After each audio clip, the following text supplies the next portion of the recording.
صباح الخير والتفاؤل والجمال والحب. المجتهد هيفضل طول عمره مجتهد، والشاطر هيفضل طول عمره شاطر، والإنسان المتمكن من المادة العلمية هيفضل طول عمره متمكن من المادة العلمية مهما روح أي مكان أو أي مجال. هيبقى بيبدع فيه. ليه؟ لأن هو متمكن من المادة العلمية بتاعته، فمش هيعرف أبدا حد غير متمكن ان هو يقف ضده. العملية التعليمية بكل جوانبها قائمة على التمكن، قائمة على ان انا ابقى عارف اشرح، ان انا ابقى عارف ادي، ان انا ابقى عارف ازاي اوصل المعلومة. مفيش حاجة اسمها لا اصلك دي ملهاش حل، اصلك دي ملهاش طريقة. لا، المدرس الشاطر المجتهد اللي بيعرف زي ما بيقولوا كده ايه، يخلي المادة العلمية بتاعته عجينة في ايده. عجينة يعني ايه؟ يخلي الملمس بتاعها طري، تيجي معاه يمين تيجي معاه شمال. هو ده المدرس الشاطر. يعني انا مثلا دلوقتي مثلا نفترض ان في سؤال صعب على سبيل المثال، طب انا هرميه؟ لا، اخده واحده واحده، ابتدي افهم هو بيتحل ازاي، ولو ما عرفتش حله بوسيله وبطريقه تانية، اعمل له 1000 طريقه لايجاد حل له. ده المدرس الصح. المدرس الصح اللي بيمسك الاساسيات من A to Z، تمام، من البدايات خالص. اللي هو ايه؟ انا مثلا دلوقتي مثلا في مثلا بدي مثلا جزئيه معينه في المنهج، او مثلا بدي وات ايفر، يعني توزيعه منهج معينه لكل المراحل العمريه. لو جت بنت سالتني مثلا في حاجه خارج السياق بتاع توزيع المنهج، كمدرس مجتهد لازم ارد. لازم ابقى عندي حته القدره على ان انا اعرف ان انا افهمها الحل ايه، او اعرف ان انا افهمها ايه اللي ممكن ان هو مثلا يتعمل لو جه الطريقه دي والطريقه دي. انا كمدرس ماده ما بديش الماده العلميه بس فقط، لا، بدي تكنيكات كده، وبدي تكات في ازاي ان احنا نحل الحاجه دي، او ازاي ان احنا نعدي العقبه دي. طب انا مش بعرف مثلا اكتب اللي احفظ، مش بعرف اقرا، مش بعرف لا لا لا، هو هنا بقى خبرة المدرس تكمن في الموضوع ده، ان انا بعرف ازاي اقري. حتى لو انا مثلا مدرسة ثانوي، حتى لو انا مثلا مدرسة كلية جامعة. على فكرة التعليم لا يختص بفئة عمرية معينة. طالما قررت ان انت تبقى مدرس، يبقى انت لازم تحط المنظومة كلها، كأنك بتعلم، معلش يعني زي ما بنقولوا كده ايه، ناس مش بتفهم، ناس ما دخلتش خالص مدارس. طالما انا حطيت نفسي في بوتقة ان انا اعلم وان انا ابقى معلمة، اذا لازم ان انا اعلم كل حاجة. حتى يعني مسكة القلم في الانجليش، تمام، دي لازم ان انا اعلمها. حتى مش عارفة مثلا تحفظ حاجة في الانجليش، لا، طب هقولك ازاي تحفظيها. آه هو ده الصح على فكرة.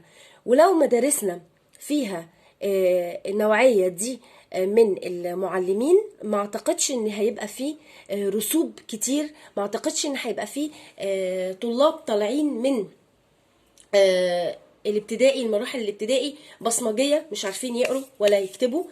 اعتقد ان المدرس لو راعى ربنا، ولو حط المادة العلمية، ولو اهتم شوية بتعليم الطلبة، لو بذلت مجهود شوية، وده طبعا هيحتسب لك عند الله، او هيحتسب لك عند الله، هتبص تلاقي العملية التعليمية بقت احلى. هتبص تلاقي الجيل اللي طالع قادر يفهم. انا قلبي بيتقطع لما ببقى قاعدة كده والاقي مثلا شحط مثلا عيل كبير او طالب كبير او طالبة كبيرة مش عارفة تقرا. فبسألها بقول لها طب يعني هو اللي كنت يعني بتاخدي عندها، او اللي كانت بتديكي في المراحل العمرية التانية، كانتش بتقريكي؟ طب ما كانتش بتخليكي تقري؟ طب انت ليه ما ساعدتيش نفسك؟ طيب انا كأم لو انا مثلا لاقيه مثلا المدرسه ما فيش منها نتيجه، هبتدي ان انا اشتغل مع بنتي او ابني، تمام، لان يعني معلش ما تزعلوش مني، احنا شغالين في منظومات، مش مطالب ان احنا كل اللي موجود في المنظومه يبقى بيرفكت. يعني لا، اكيد وارد ان يبقى فيه اتنين تلاتة طبعا اللي هما مش قوي، الا من رحم ربي، واكيد في كويس، ولكن انا كولية امر او انا كأم لما بلاقي بنتي مش عارفة تقرا، مش عارفة تبقى يعني ملمة بالموضوع او ملمة بالمادة، فين بقى انا كدور الام؟ لا، لازم يبقى لي دور، ان انا ببتدي ان انا اساهم. طب تعالي اوديكي عند مدرسة، طب تعالي اشوف اديكي كورس، طب تعالي. هنا بقى دور البيت، دور الاسرة. آه يبقى العملية التعليمية ليست قائمة على إعطاء ونقل وتيسير مادة علمية فقط لا غير، إنما قائمة على إن أنا يكون يعني الإلمام للطالب يتعلق بكل ما يتعلق بالمادة العلمية. يعني أنا دلوقتي كمدرسة إنجليش، تمام، في بنات مثلا طب أنا مش عارفة أقرأ، لا، لازم إن أنا كدوري بقى إن أنا أقري، كدوري ان انا اقري. طب انا مش عارفه مثلا سبيلنج مثلا الكلمه استهجيها ومش مش عارفه احفظها، فبالتالي مش عارفه اتملاها، لا، فدوري بقى انا هنا بقى دي هنا بقى ايه، زي ما بيقولوا ايه، اللعبه بقى او الدايره بتاعتي. مش فيش حاجه بقى اسمها لا ده انت مدرسه منهج وانا فاضيه، هو انا حد ده ولا ده ولا ده، لا، عادي على فكره. اللي خلاكي تحطي رجلك في التربيه والتعليم، وان انت تشيلي على عاتقك، على مسؤوليتك قدام ربنا امانة التعليم، يخليكي ما تسيبيش ثغرة تتعلق بالمادة العلمية بتاعتك او المادة الدراسية بتاعتك الا وانت تقوليها، حتى لو انت مش عارفاها. اعملي سيرش، اعملي ابحاث، اسالي دي ممكن تيجي ازاي، اقعدي فكري. يعني انا مثلا والله العظيم بيجي لي مثلا اوقات كده ببقى قاعده هقول طب انا مثلا لو في مكانهم ممكن ان انا افهمها ازاي. احيانا solve all the problems. حل اغلب المشاكل قائم على ان انا بحط نفسي في المشكله دي وابتدي ان انا احل المشكله. طب انا مثلا لو في المكان ده هعمل ايه؟ لا، الطريقه رقم واحد اهي، طب ممكن اعمل دي، طب ممكن اعمل دي، طب ممكن اعمل ايه، مش عارفه ايه بتاع.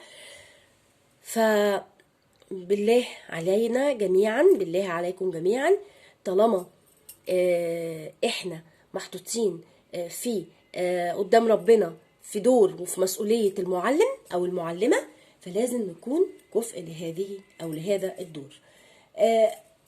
في يعني في معلش يعني طلاب كتير قوي مثلا تقول لك ايه، لا دي مكبره دماغها، لا دي مش عايزه تتعلم. لا والله، في بنات بيجي منهم وفي شباب بيجي منهم وبيبقوا عايزين يتعلموا وبيبقى عندهم الاراده قويه جدا، بس بيعتمد على اسلوب المعلم، بيعتمد على التكنيك اللي بيقدمه المعلم. يا رب ما كنتش طولت عليكم ولا زهقتكم. اشوفكم ان شاء الله باذن الله في فيديو جديد، وانا اصلا مش مظبطه التليفون خالص وعماله يجي لي يمين واجي له شمال. اشوفكم في فيديو جديد ان شاء الله باذن الله. ما تنسوش تدعمونا باجمل لايك، واعملوا ايه، اعملوا ايه، استنوا، اعملوا فعلوا زر الجرس عشان اي اشعار من الفيديوهات اللي انا بنزلها توصل لكم. وما تنسوش تعلقوا لنا بتعليق جميل. اللهم صل وسلم وبارك على سيدنا محمد صلاه تنفك بها الكرب وتحل بها العقد. يلا، السلام عليكم.